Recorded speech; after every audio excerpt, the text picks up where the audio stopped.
एक रुपयांचं मी निंदा नाही, काहीच मी यांच्याकडनं कमवलेलं नाही. ह्यांचा माझ्यावरती डोक्यावरती हात नाही, काही ह्यांच्याकडनं न घेता कॉन्ट्रॅक्ट नाही, काय नाही.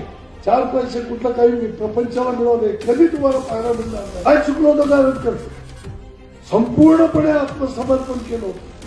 विधानसभा लढणार होतो गारटकर, काय करणार होतं गारटकर? एक एक करून ह्यांनी सगळ्यांना संपवलं. तिकडनं सुरुवात केला ती घोलक, ते राजेंद्र कुमार घोलपांची ती फॅमिली संपवली, ती पृथ्वीराज जाचकांची फॅमिली संपवली. बघत बघत पुढे आल्यानंतर ह्यांनी या तऱ्हेचे आमचे सोनाई परिवाराचे मानेदादा त्यांना संपवलं. या तालुक्यातल्या 1 से 1 चांगल्या कार्यकर्त्याला संपवण्याचा कार्यक्रम तुम्ही एक हाती राबवला. काय मी जे सांगितलं हे जर खोटं आहे, हे जर कुणी म्हणून त्याला जर पुरावा दिला तर मी राजकारण सोडून जाईल. तो कार्यकर्ता फक्त गारटकरचा आहे म्हणून त्याला वाळीत टाकायचं. मी किती दिवस सहन करायचं?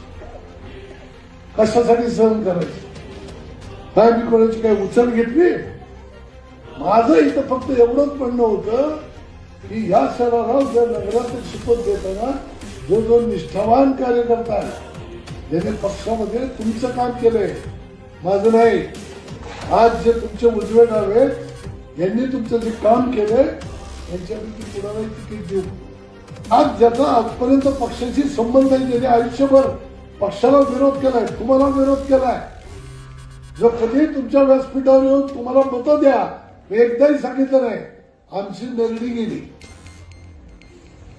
तुम्हाला मतं द्या म्हणून सांगता सांगता आमचं नरडं गेलंय. माझं सोळयंत्र काय आमचं खराब झालंय. निवडणूक आली की पैसे फेकून लोकांची मतं घेणार आणि कार्यकर्त्यांनी काय गोठे खेळायच्या मी ठरवलं होतं. आता जसं ही सगळी कुटुंब संपवली, कार्यकर्ता संपवला, आता एकदाचा घाव गारटकरवरती घालून मातीत गेलो. परत कोण आपल्याला विचारते तालुक्यात? सरळ सरळ जाणारा मनुष्य, मला आत एक बाहेर एक असं राजकारण जमत नाही. काय चाललंय वरती देशात आणि राज्यात?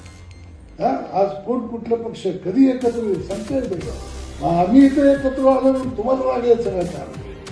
आणि तुम्हालाही मत मागताना मी स्वाभिमानाने मागणार. मी काय तुम्हाला लाचार म्हणून मत नाही मागणार. काय द्या 5-10 हजार रुपयांनी होणार आहे.